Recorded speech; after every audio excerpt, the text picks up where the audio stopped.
Elisa, uma mulher que dedicara sua existência a decifrar a comunicação secreta das flores, agora se ocultava na discrição de um uniforme de jardineira. Fez isso por seu filho, Tiago, e pela mulher com quem ele se casaria, a curadora de arte Beatriz, que com um gesto gélido havia rejeitado seu presente mais genuíno. Contudo, Elisa estava prestes a descobrir que o verdadeiro perigo não vinha da cobiça, e sim de um segredo de família capaz de converter o sonho de seu filho em um terrível pesadelo.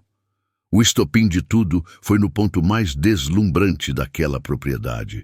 A estufa de orquídeas, um verdadeiro palácio de vidro onde flores raríssimas eram mantidas com uma precisão quase científica. Beatriz caminhava por entre elas, mas o tom de sua voz ao telefone não tinha nada de delicado. Não tem nada de rara. É uma flor comum. Foi um presente da mãe dele, ela comentou, e o desprezo em suas palavras parecia envenenar o ar úmido do local. A poucos passos dali, Elisa, que agora se apresentava como Clara, podava as folhas de uma samambaia, suas mãos firmes, em total contraste com o aperto que sentia no peito. Beatriz encerrou a ligação. A fachada de noiva encantadora desmoronou. Com um dedo de unha impecável, ela indicou a pequena e vibrante orquídea que Elisa havia dado a Tiago. Dê um fim nisso, ordenou a uma assistente que a acompanhava. Não possui valor algum, não combina com este ambiente. Foi naquele instante, em meio a tanta beleza artificial, que a batalha silenciosa de Elisa teve seu verdadeiro início. Essa guerra, no entanto, não brotou apenas do desdém de Beatriz. Brotou do amor incondicional de Elisa. Por toda uma vida, o universo de Elisa se resumiu à sua pequena floricultura na Alameda dos Jasmins, um refúgio com cheiro de terra úmida e pétalas aveludadas. As suas mãos, perpetuamente marcadas pela terra, não eram de alguém que juntava fortuna, mas sim de quem semeava vida. Cada buquê vendido, cada arranjo concebido, era mais um pilar na construção do amanhã de seu filho. Tiago, seu garoto prodígio, que substituiu o perfume das flores pelo cheiro de projetos de engenharia, tornou-se seu maior motivo de orgulho, um arquiteto de prestígio que erguia arranha-céus, mas que foi ele mesmo erguido sobre a fundação de sacrifício de sua mãe. O embate começou sutilmente, em uma tarde de sábado, quando o ronco do motor de um carro de luxo quebrou a paz da rua. Tiago desceu do carro, o rosto radiante, e a seu lado estava Beatriz. Ela era tal qual as orquídeas da estufa, impecável, exótica e dona de uma beleza que intimidava. Elisa a acolheu com um sorriso largo e um abraço, mas percebeu um recuo quase invisível. Beatriz elogiou as flores com palavras polidas, mas seus olhos percorriam o ambiente como um perito, avaliando uma antiguidade fora de lugar. Elisa puxou conversa, indagou sobre a vida, sobre a família, mas as réplicas de Beatriz eram evasivas, como se sua biografia fosse um texto ensaiado. Tiago, perdido de amor, interpretava aquilo como elegância. Elisa, porém, com o faro que apenas as mães têm, sentia um imenso vazio. Foi ali que a ruína começou a se desenhar, e essa ruína não foi uma explosão, mas uma sucessão de pequenas rachaduras na base que Elisa levou a vida inteira para erguer. Antes de se entregar à desconfiança, ela quis tentar, quis se convencer de que seu instinto estava errado. O sonho de Elisa não era extravagante. Ele cabia na mesa de jantar de sua casa modesta. Para comemorar o noivado, preparou a lasanha que Tiago adorava desde menino, o prato que ele sempre pedia para celebrar o fim de uma prova difícil na faculdade. Enfeitou a mesa com gérberas, as flores da alegria, e aguardou, o coração transbordando de uma esperança insistente de que Beatriz enxergasse o afeto na simplicidade. Seu desejo era apenas esse: escutar risadas naquela sala, trocar histórias, sentir que a noiva de seu filho se tornava de verdade parte da família. Ela só queria que Beatriz compreendesse de onde vinha o homem por quem se apaixonara. A decepção foi tão discreta quanto à esperança. Tiago e Beatriz chegaram com atraso, trazendo um vinho caríssimo que parecia um estranho ao lado dos copos simples de Elisa. Beatriz quase não tocou na lasanha, justificando com um sorriso polido que seguia uma dieta rigorosa. O golpe de misericórdia veio quando Elisa, numa última tentativa de criar um laço, pegou um velho álbum de fotografias. Mostrou uma imagem desbotada. Tiago, com 8 anos, um sorriso banguela e o joelho esfolado, posando orgulhoso ao lado de uma hortinha que tinham feito no quintal.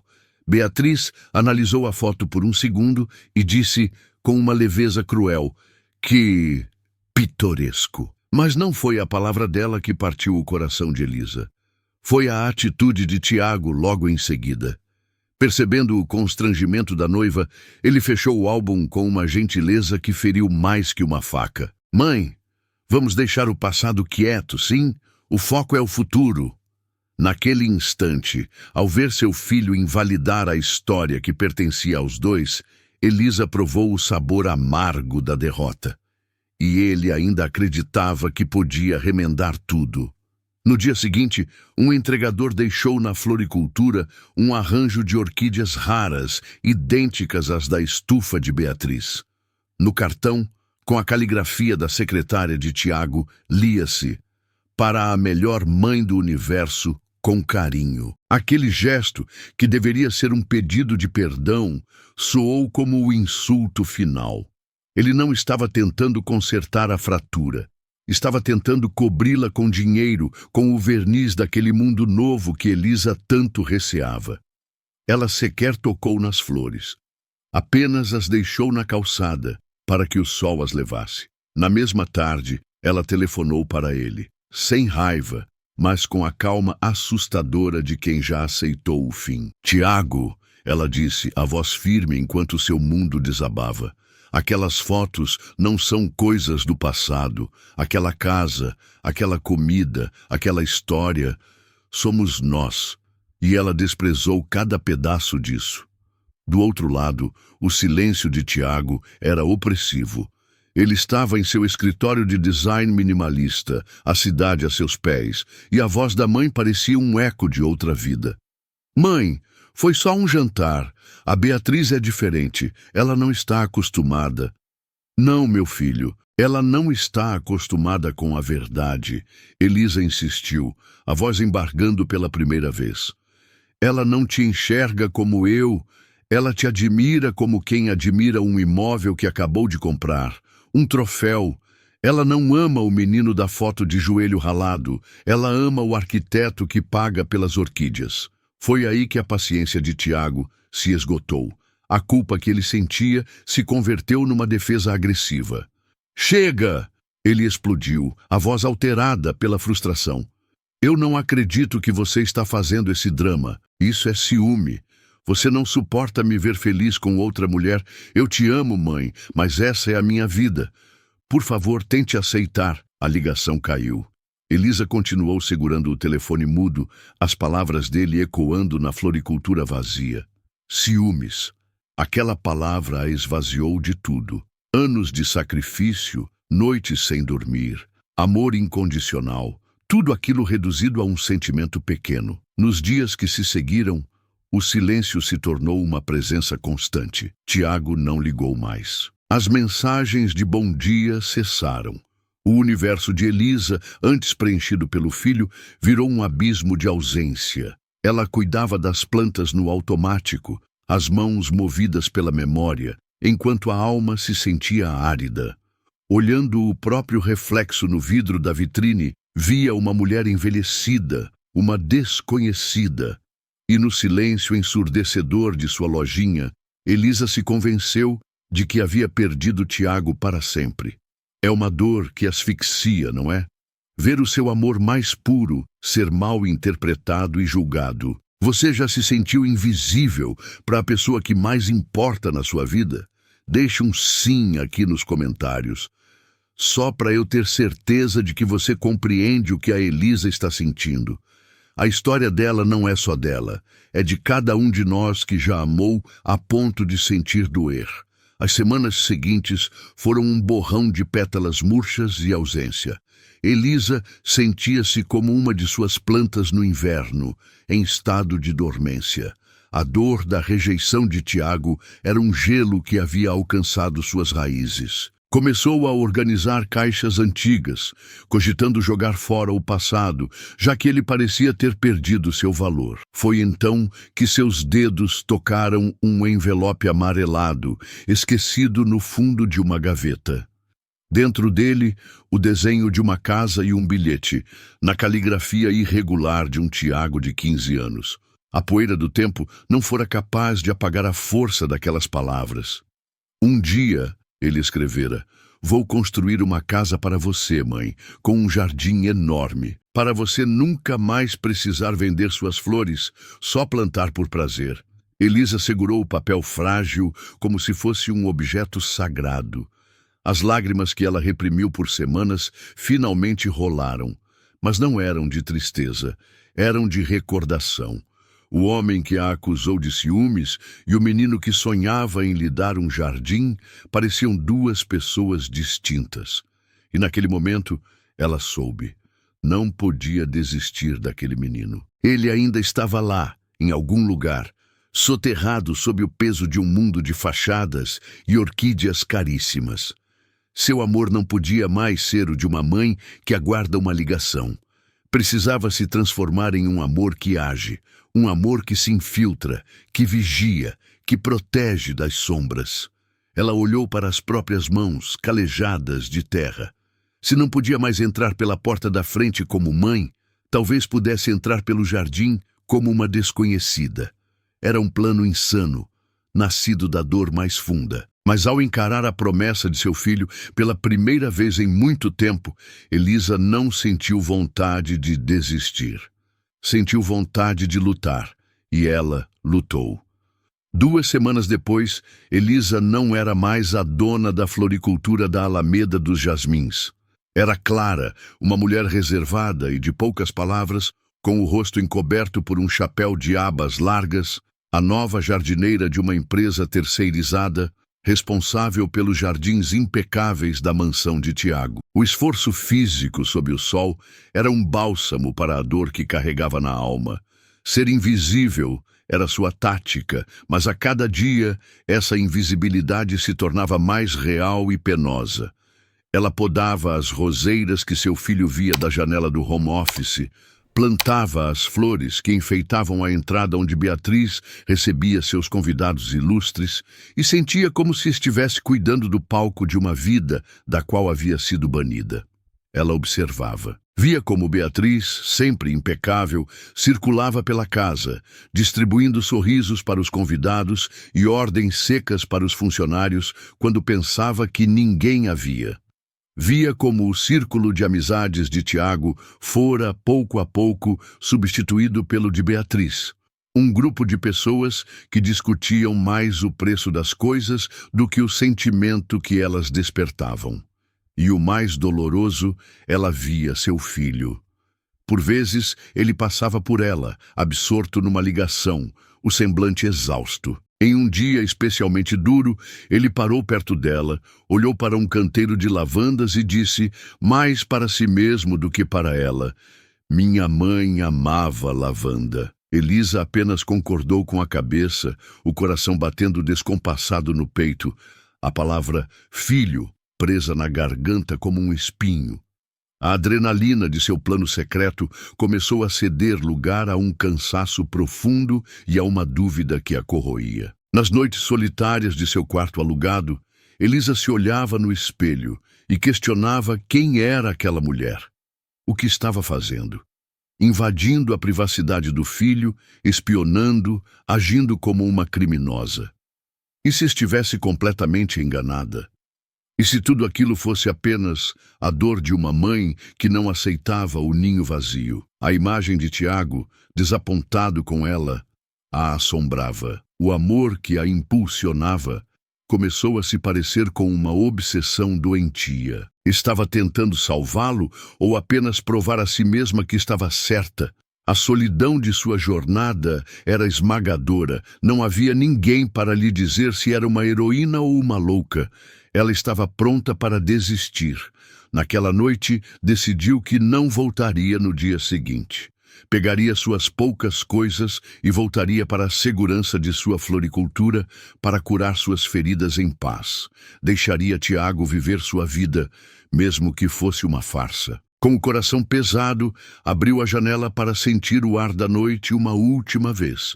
E foi quando ouviu, vinda da varanda principal, a voz de Beatriz, baixa e sibilante, totalmente diferente do seu tom público. Ela estava em uma chamada de vídeo, a voz carregada de uma fúria controlada. Elisa não captou tudo, mas as palavras que ouviu foram suficientes para gelar seu sangue. O escândalo da falsificação. Meu pai, o nome da nossa família. O casamento com o Tiago é a única saída para limpar essa sujeira. Ele não pode sonhar com isso. Não agora. As dúvidas de Elisa se dissiparam. O que sentia agora não era mais dor ou ciúme. Era um medo frio e afiado.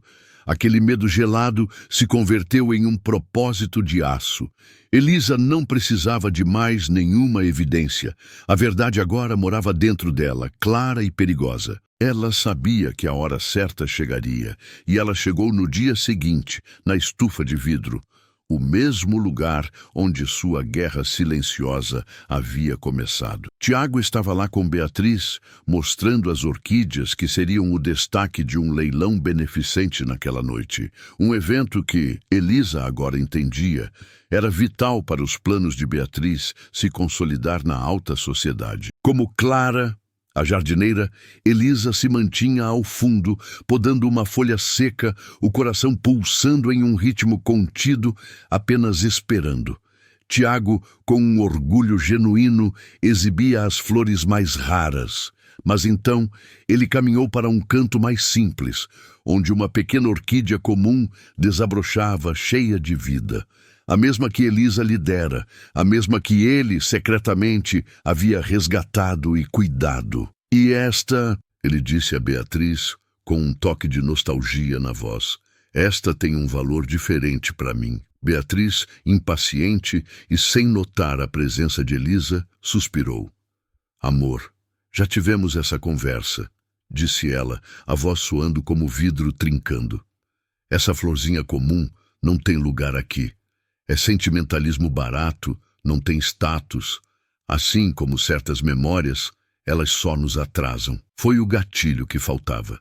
Elisa deixou a tesoura de jardinagem cair, e o som metálico reverberou pela estufa. Ela emergiu das sombras das samambaias, não mais como Clara, a jardineira, mas como Elisa, a mãe. Seus olhos estavam cravados em Beatriz. Você está muito enganada, disse Elisa, a voz baixa, mas carregada com o peso de semanas de dor. Essa flor tem mais verdade do que toda a sua coleção, assim como as memórias que você tanto faz questão de desprezar. Tiago se virou, pálido. Mãe, o quê? Como Beatriz enrijeceu, sua máscara caindo por completo. O que ela está fazendo aqui? Tiago, mande essa mulher sair daqui agora. Mas Elisa não olhou para o filho. Olhou para Beatriz. Eu ouvi você ontem à noite, falando sobre o escândalo da falsificação, sobre limpar o nome da família, sobre como este casamento era sua única salvação. Cada palavra era uma pedra arremessada contra a fachada de vidro de Beatriz. Ela enlouqueceu! Beatriz gritou, apelando para Tiago. Está inventando coisas! É o ciúme falando! Mas Tiago não via uma louca. Ele via sua mãe, com as mãos sujas de terra, o rosto vincado pela dor, mas com uma força inabalável no olhar. Ele olhou para Beatriz, buscando a negação, mas só encontrou pânico em seus olhos.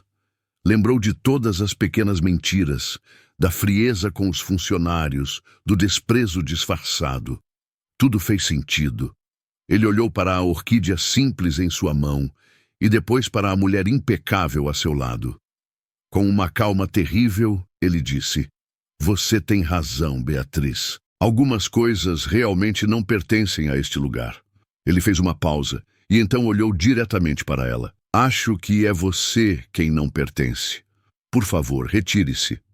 Meses depois, a primavera chegou à Alameda dos Jasmins, e com ela, uma nova estação na vida de Elisa e Tiago. O cenário não era mais a estufa de vidro de uma mansão fria, mas a pequena e pulsante floricultura de Elisa. O aroma de terra molhada e flores frescas preenchia o ambiente. Tiago estava lá, não como uma visita apressada, mas como parte daquele lugar. Com as mangas da camisa de grife dobradas até os cotovelos, ele regava um vaso. As mãos que antes só assinavam projetos de arranha-céus, agora nutrindo a vida que sua mãe tanto amava. O silêncio entre eles não era de distância, mas de um conforto redescoberto. As grandes conversas e os pedidos de perdão já tinham acontecido. Agora, restava a simplicidade da companhia um do outro. Mãe, estas aqui precisam de mais sol? Ele perguntou, apontando para as gérberas. Elisa sorriu, um sorriso genuíno que não exibia há muito tempo. Um pouco, meu filho. Assim como todos nós. Em um lugar de destaque, perto do balcão, estava a pequena orquídea comum, plantada num vaso de cerâmica pintado à mão. Ela florescia, mais vívida que qualquer flor rara da antiga estufa. Tiago contou à mãe sobre seu novo projeto. Não um condomínio de luxo, mas um centro cultural no bairro onde cresceu. Ele não abandonara seu sucesso, apenas encontrou um novo propósito para ele, um que celebrava suas origens. Observando o filho, Elisa compreendeu que não o tinha salvado de Beatriz, mas o ajudado a se reencontrar. A casa que ele um dia sonhou construir para ela, de certa forma sempre existiu, erguida não com tijolos, mas com o amor que os conectava. A jornada de Elisa não foi apenas sobre desmascarar uma mentira. Foi uma batalha silenciosa contra a ideia perigosa de que para evoluir precisamos cortar nossas próprias raízes. Ela não lutou para derrotar Beatriz, mas para resgatar o filho da fantasia de que o sucesso exige o esquecimento.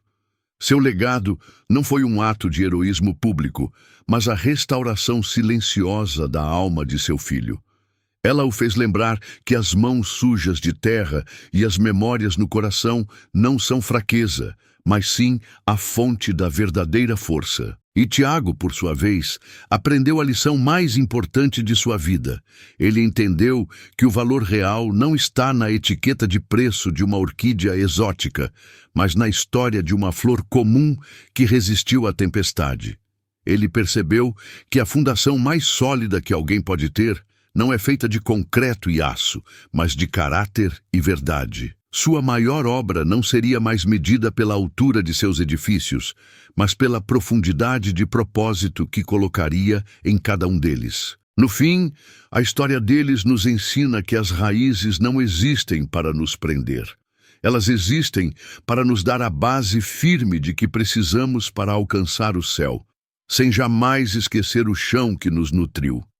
Se essa história tocou seu coração de alguma forma, seu like nos mostra que estamos no caminho certo para criar mais narrativas com alma. E por favor me conta nos comentários de qual cidade você está assistindo. Sério, eu leio e respondo com muito carinho cada pessoa que tira um tempinho para se conectar. Se você acredita no poder de histórias assim, se inscreve para não perder as próximas. Este canal está só no começo e cada nova inscrição é o que me dá a certeza para continuar essa jornada. Não vá embora ainda. Escolha uma das duas histórias que eu deixei na tela para você assistir a seguir. Te encontro no próximo vídeo.